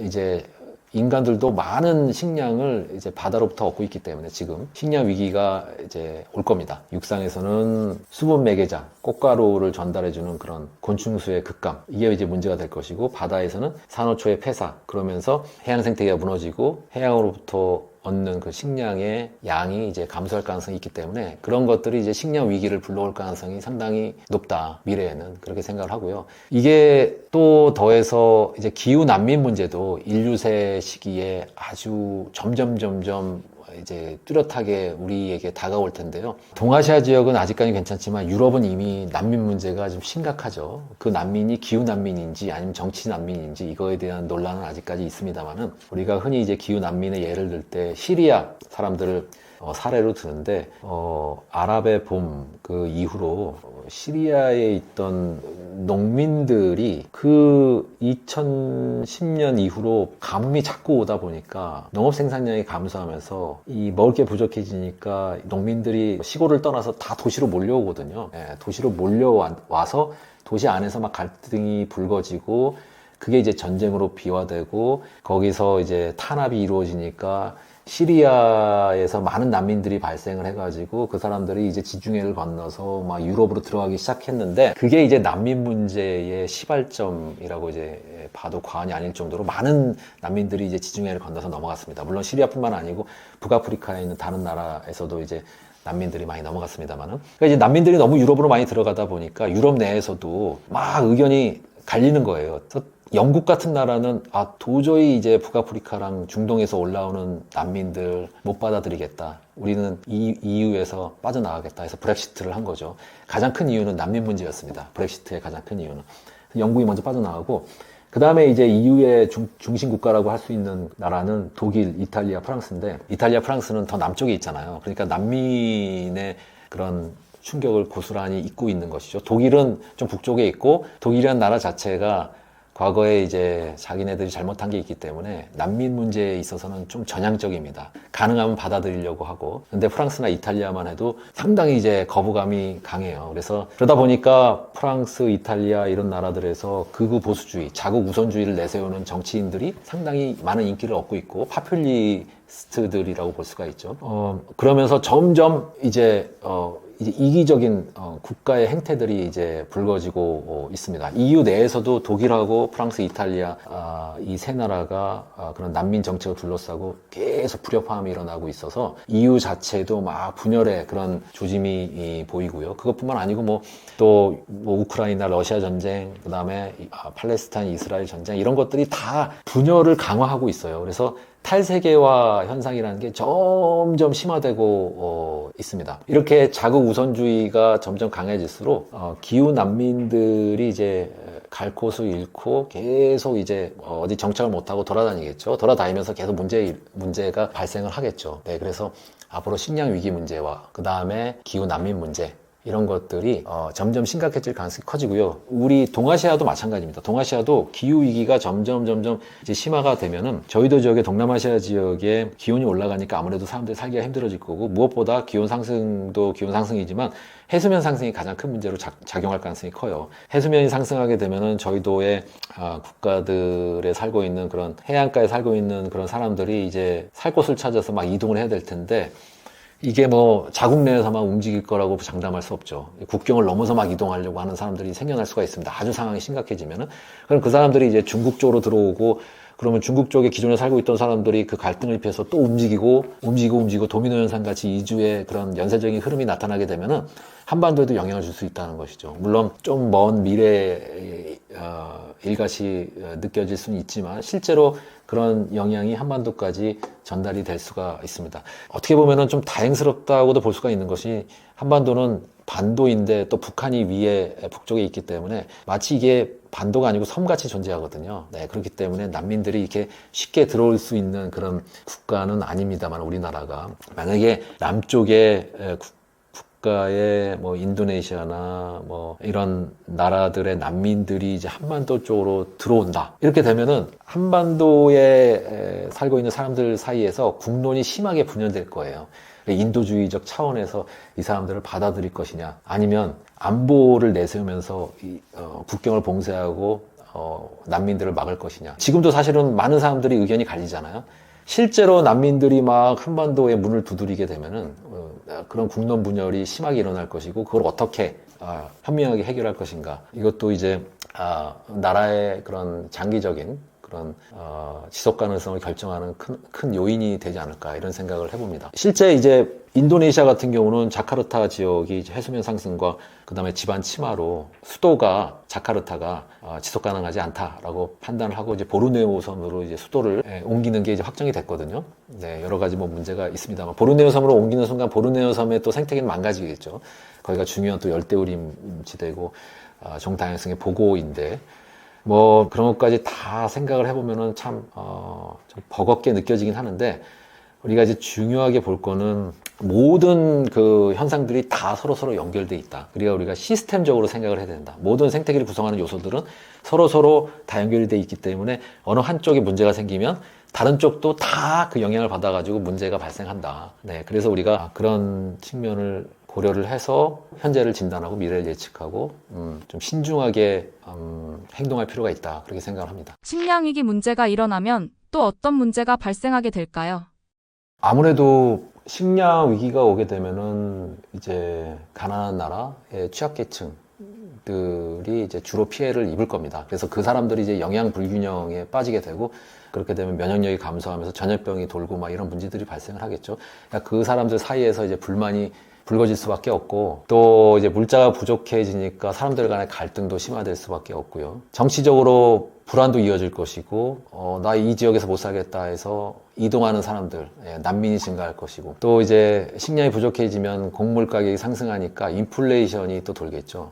결국은 이게 어떤 한 나라 안에서 이 문제가 발생하는 게 아니고 결국 한 나라에서 문제가 발생하면 그게 다른 나라에게까지 영향력이 전파가 되거든요. 그래서 식량과 자원을 둘러싸고 국가 간에 아주 많은 갈등이 벌어질 겁니다. 그렇게 되면 국제사회가 이제 불안해질 것이고 뭔가 이 식량이 부족해지면은 농업 생산성을 늘리기 위해서 농업을 집약적으로 이제 전개할 가능성이 있어요. 그렇게 되면 생태계가 더 빠르게 파괴가 되겠죠. 생태계가 더 빠르게 파괴가 되면은 결국은 그 얘기는 곧 온실가스가 대기 중으로 방출이 된다는 얘기거든요. 토양을 너무 과도하게 이용을 한다든가 또 숲을 제거한다든가 이 과정에서 탄소가 많이 대기 중으로 방출이 되기 때문에 그 과정에서 온난화가 더 심화가 될 수가 있고 온난화가 심화되면은 뭐 지금도 느끼시겠지만은 기온이 빠르게 상승한다는 것이기 때문에 거기에 수반해서 다양한 기상이변들이 발생을 합니다. 그래서 가뭄 빈도가 늘어나고 홍수 빈도가 늘어나고 가뭄이 일어나고 홍수가 일어나면은 그게 곧바로 기근으로 가는 겁니다. 그러니까 이제 식량 위기가 계속적으로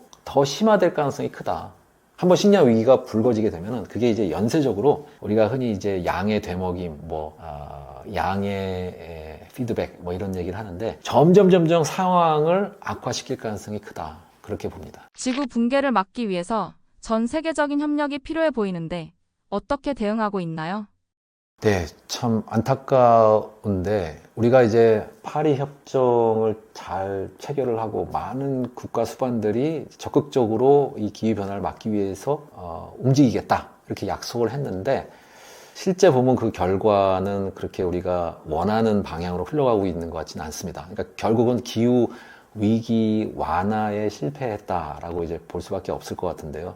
즉 그 얘기는 이제 완화는 어렵고 앞으로 지구 온난화는 계속 진행이 될 수밖에 없는 것 같으니 물론 이제 속도를 우리가 어느 정도까지 늦출 수 있느냐 이거는 이제 앞으로 우리가 어떻게 행동하느냐에 달려 있는 것이죠. 완화뿐만 아니고 이제 적응에 또 자원을 투자해야 되는 그런 시기가 왔다 이렇게 이제 많은 사람들이 얘기를 하고 있습니다. 왜냐하면 적응이 중요한 거는 이것도 마찬가지로 돈 있고 자원 있는 사람은 사실은 적응에 문제가 없습니다. 네. 돈으로 뭐 기후위기 이런 거 충분히 극복할 수가 있죠. 근데 결국은 또 취약계층한테 그런 기후변화의 충격이 집중이 되고 있기 때문에 그러한 기후변화의 충격을 받는 집단들이 이제 불만을 갖게 되면 결국 사회에 혼란이 발생하고 그 사회 혼란이 전 세계적으로 이제 퍼져나가서 결국은 그게 큰 문제로 이제 비화될 수가 있는 것이죠. 그래서 우리가 기후 정의적인 측면뿐만 아니고 뭔가 안보 측면에서도 취약계층이 뭔가 이런 기후변화의 피해를 집중적으로 받는 것을 우리가 해야 하는 당위성이 있거든요. 근데 이제 안타깝게도 탈세계화 경향이 너무 강해지고 있어서 각 나라들이 각자 도생의 길로 가고 있습니다. 자국 우선주의의 그런 경향이 너무 강해지고 있는 것이죠. 이런 되게 보면은 좀 부정적으로 예측이 되지만 그래도 우리가 이거를 해결하기 위해서 노력을 해야 된다. 그런 생각을 많은 사람들이 여전히 갖고 있는 것은 사실이고요. 지금 유엔을 중심으로 지속 가능한 발전을 계속적으로 이제 추구를 하고 있고 또 유엔에서 생물 다양성 협약 이것도 굉장히 강조를 하고 있습니다. 종다양성 감소를 막고 멸종을 막고 이런 것들에 대한 노력을 많이 기울이고 있고 기업도 지금 아리백과 같은 ESG 경영에 많은 그 투자를 하고 있죠. 물론 최근에 그린워싱 뭐 이런 개념이 새롭게 나올 정도로 기업이나 국가에서 유권자나 뭐 소비자를 속이고 있다 이런 비판도 많이 나오고 있습니다만은 일단 최소한 기업에서 ESG 경영 특히 ESG에서 environment, 환경을 강조하는 것은 뭐 부인할 수 없는 사실인 것 같고요. 또 아리백 같은 다양한 창의적인 그런 기후위기 해결 방안들도 계속 나오고 있으니까 뭔가 우리가 이런 것을 희망적인 눈으로 바라볼 여지는 있다고 보고요. 또 재생에너지를 각 나라에서 이제 확충을 하고 있죠. 우리나라도 지금 재생에너지 비율이 너무 낮아서 많은 환경을 걱정하는 사람들이 그 문제를 지적을 하고 있는데요. 앞으로 우리나라도 태양광이나 풍력 발전에 많은 투자를 해야 되지 않나 그런 생각을 합니다. 그리고 또 스마트 농업 이런 것들도 앞으로 더 활성화돼야 될 것 같고, 또 경제적으로 보면은 탄소 배출권이나 탄소 국경 조정제도, 이제 EU에서 곧 시행할 것으로 보이는 탄소 국경 조정제도와 관련해서 또 거기에 대비를 좀 해야 될 것 같고요. 그러니까 결국은 모든 그 정책이라는 게 탄소 배출을 어떻게 줄이느냐, 이런 그 목표를 갖고 이제 정책이 만들어지는데요. 이거는 우리가 이제 지금 제가 아까 조금 부정적으로 얘기했습니다만, 이 기후변화를 완화시키는데 이제 거의 실패한 게 아니냐 이렇게 얘기했습니다만, 그래도 실패했다고 그냥 포기할 수는 없잖아요. 그래서 기후변화 완화에 지속적인 노력을 해야 된다. 동시에 거의 같은 비중으로 적응에도 신경을 써야 된다. 왜냐하면 적응 노력을 안 할 경우에 취약계층의 그 기후변화 충격이라는 게 집중이 될 수 있기 때문에 그런 것이고요. 여러 가지 이제 노력들을 많이 하고 있습니다만은 그 효과는 아직까지 미미한 것 같다. 그게 이제 제 생각입니다. 기후와 환경 변화로 인한 여러 문제에 대비해서 우린 어떤 것을 준비하면 좋을까요? 이제 이산화탄소나 메탄가스 줄이는 것도 줄이는 거지만, 이제 앞으로 지구온난화는 현실로 이제 우리에게 다가올 것이기 때문에 적응에 이제 신경 써야 할 필요가 있는데요. 적응 대책이 지금까지 부실하게 느껴지는 이유는 적응 대책을 세우기가 어렵기 때문에 그렇거든요. 왜냐하면 그냥 뭐 이산화탄소 배출량 감축, 그다음에 메탄가스 배출량 감축 이런 것들은 감축을 하면 되는 거니까 전 세계적으로 간단한데 목표가 똑같죠. 그냥 그 온실가스 배출량을 감축하는 목표는 똑같고 그 방법도 다 알고 있는 것이고, 근데 적응이라는 것은 정말 전 세계의 그 지역별로 다 이 적응 대책이 다를 수밖에 없거든요. 그래서 우리 한반도 내에서도 전라도의 어떤 지역, 경상도의 어떤 지역, 충청도의 어떤 지역, 그 적응 대책이라는 게 같을 수가 없죠. 다 다르죠. 어떤 지역은 홍수 피해가 더 심한 지역이 있을 수 있고, 어떤 지역은 가뭄 피해가 더 심한 지역이 있을 수 있고, 어떤 지역은 산불 피해, 어떤 지역은 산사태 피해, 어떤 지역은 뭐 대기 오염, 어떤 지역은 수질 오염, 뭐 이런 그 인류세의 다양한 환경 위기 현상이라는 게 각 지역별로 다르게 나타나기 때문에 각 지역별로 맞는 적응 대책을 세워야 되는데 그게 너무 어려운 거죠. 그러니까 이제 적응 대책이라는 게 사실은 우리가 보기에 너무 부실하고 하나도 대책에 신경을 안 쓰는 것 같고 그렇게 느껴질 수밖에 없습니다. 근데 이제 힘들더라도 하긴 해야 되는 것이죠. 왜냐하면 그걸 그냥 내버려 둘 경우, 힘들다고 내버려 둘 경우에 앞으로 이제 점점 더 이상기변에 따른 자연재해가 빈번하게 발생을 할 텐데 그거에 따른 피해가 더 커질 테니까요. 그래서 대비를 어떻게든지 철저하게 힘들더라도 앞으로 해 나가야 된다라고 생각을 하고요. 그 다음에 이제 뭐 동시에 또 적응에만 또 신경 쓸 수 없으니까 완화 노력도 게을리해서는 안 되죠. 그래서 과소비 억제하고 에너지 절약하고 재활용하고 재사용하고 쓰레기 줄이고 플라스틱 사용량 줄이고 뭐 이런 우리 개인들이 할 수 있는 이런 것들도 신경 쓸 필요가 있다고 생각을 하고요. 물론 그런 회의감이 들 수가 있습니다. 내가 뭐 과소비를 억제하고 에너지 절약하고 쓰레기 줄이고 재활용하고 재사용하고 내가 혼자 이런 거 해봐야 별 도움이 안 될 것 같은데 이걸 왜 이렇게 나 혼자서 이렇게 스트레스 받아가면서 해야 되는가 이런 생각을 가질 수 있습니다만은 그런 사람들이 이제 뜻이 비슷한 사람들끼리 모여가지고 어떤 집단의 크기가 점점 커지게 되면은 그게 이제 결국은 그 집단 바깥의 사람들한테 전염이 되고 전파가 되고 그러한 생각이나 사고방식 같은 것들이 전반적으로 많은 사람들이 또 비슷한 생각을 갖게 될 가능성도 있거든요. 우리가 흔히 사회적인 임계점이라고 얘기를 하는데 어떤 사회적인 임계점을 넘어가게 되면은 더 이상 그런 큰 노력이 없이도 그러한 환경 위기에 대한 생각, 그다음에 기후 위기에 대한 생각, 생태계 위기에 대한 생각, 우리가 이걸 어떻게 막아야 될 것인가와 관련된 행위들 이런 것들이 아주 수월하게 빠르게 전파가 될 수가 있습니다. 전 사회. 우리나라뿐만 아니고 우리나라 옆에 있는 일본이나 중국이나 또 다른 나라들한테도 그게 전파가 될 수가 있는 것이고요. 사회적 임계점이 존재한다면 임계점이 존재한다고 믿고 싶습니다. 그러니까 우리가 이제 그러한 행동들을 계속 스스로 하고 그다음에 다른 사람들한테 그렇게 행동을 하도록 해서 이야기를 하고 이런 것들도 중요하고요. 또 개개인이 할 수 있는 것이 그런 거죠. 우리가 정부나 지자체나 그 다음에 대기업이나 이런 큰 단위에서 뭔가 맨날 환경위기, 기후위기, 생태계위기 얘기하면서 우리는 그걸 막기 위해서 이러한 일들을 하고 있고 저러한 일들을 하고 있고 막 광고 홍보하듯이 얘기를 하는데 실제로 그거를 하고 있는지, 그거에 대한 정보를 투명하게 공개해라. 막 이렇게 요구를 할 수가 있습니다. 너네들 그린워싱 하고 있는 거 아니냐? 너네들 우리 그냥 눈속임 하고 있는 거 아니냐?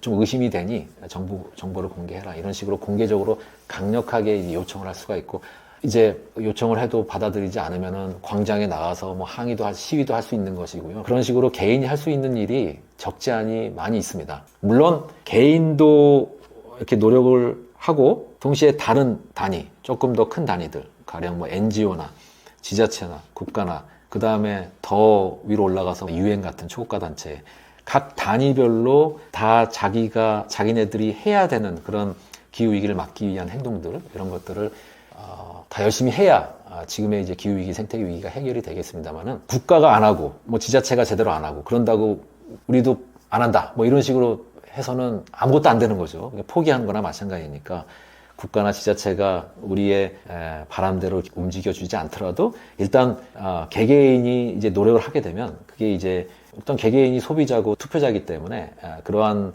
생각들이, 의지들이 이제 위쪽의 기업이나 국가나 지자체에 전달이 될 수가 있고, 그렇게 되면은 전체적으로 기후위기나 생태위기를 해결할 수 있는 방법들, 그런 것들이 열리지 않을까, 이런 생각을 해봅니다. 그래서 그런 과정에서 어떠한 문제가 있다는 것을 알아야 일단 행동을 적극적으로 할 수 있잖아요. 그래서 정보를 정확하게 수집하려고 하는 노력들을 게을리하면 안 될 것 같아요. 그래서 지금 환경 상태라든가 기후변화 상태라든가 생태계 문제의 상태라든가 우리나라와 관련된 정보만 얻어서는 안 되고, 저희도 지역, 그 다음에 북극, 남극, 그 다음에 또 아마존 지역, 그 다음에 보르네오 섬에 있는 열대우림, 아프리카 콩고 분지에 있는 열대우림, 또 다른 저쪽에 타이가 식생지대, 캐나다에 있는 냉대림지대, 뭐 그런 다양한 생태계하고 바다도 중요하죠. 적도의 산호초, 다양한 생태계의 현 상황들, 남극이나 그린란드의 그 빙하의 현 상황들, 고지대에 있는 빙하 지금 상태, 이런 것들에 대한 정보를 적극적으로 수집을 하려고 하고 좀 알려고 하는 노력을 해야 된다. 그 과정에서 교육자나 언론인의 역할도 상당히 중요할 것이다. 정확한 정보를 일반인들한테 주려고 하는, 대중들한테 주려고 하는 노력을 게을리해서는 안 된다라고 생각을 합니다. 기후위기에 새롭게 떠오를 직업이 있을까요? 저는 항상 그 얘기는 합니다. 그러니까 사실은 자연과학자들한테 사회나 대중들이 우리한테 정확한 정보를 알려달라. 자연과학자들은 이제 분석을 하고 현 상태를 알려주고, 그 다음에 미래에 내가 생각하기에 이렇게 변할 것 같다. 그 예측을 해서 그 정보를 알려주죠. 근데 이제 문제는 뭐냐면은, 과학자들이 예측이라고 하는 것은 이제 시뮬레이션 같은 건데, 이제 앞으로 뭐 2050년, 2100년에 해수면은 얼마나 상승할 것 같고, 온도는 얼마나 올라갈 것 같고, 빙하는 얼마나 녹을 것 같고, 뭐 산호초는 얼마나 사라질 것 같고, 뭐 이런 예측을 이제 시뮬레이션을 돌려가지고 이제 결과를 얻어가지고 이제 대중들한테 계속적으로 알려주면서 이제 경각심을 불어넣어 주는데, 그 역할이 상당히 중요하죠. 근데 문제는 뭐냐면은, 그게 다 이제 온실가스를 얼마나 사람들이 배출할 것인가, 앞으로. 그거거든요. 사람들이 온실가스를 얼마나 배출할지, 자연과학자들이 알 수 있는 방법은 없죠. 사람들의 머릿속으로 들어갈 수는 없으니까. 그것도 뭐, 한 사람의 머릿속에 들어간다고 해서 알 수 있는 방법도 없고, 전 세계인의 그 머릿속을 다 들어가 봐야 되는데, 내가 앞으로 어떻게 행동을 할지는 사실 머릿속에 들어가도 알 수 있는 게 아니죠. 앞으로 이제 나의 행동 방식이 어떻게 바뀔지 모르니까. 자신도 미래에 어떻게 살아갈지 알 수 없죠. 이제 중요한 건 뭐냐면, 제가 하고 싶은 얘기는, 자연과학자가 할 수 있는 그 일에는 한계가 있다. 결국 또 중요한 거는 인문사회과학 하는 전문가들이 앞으로 그 역할이 더 중요해질 것이다. 그 사람들이 앞으로 인간이 어떻게 행동을 할 것인가를 더 자연과학자들보다 예측을 더 잘할 수 있다는 것이죠. 네.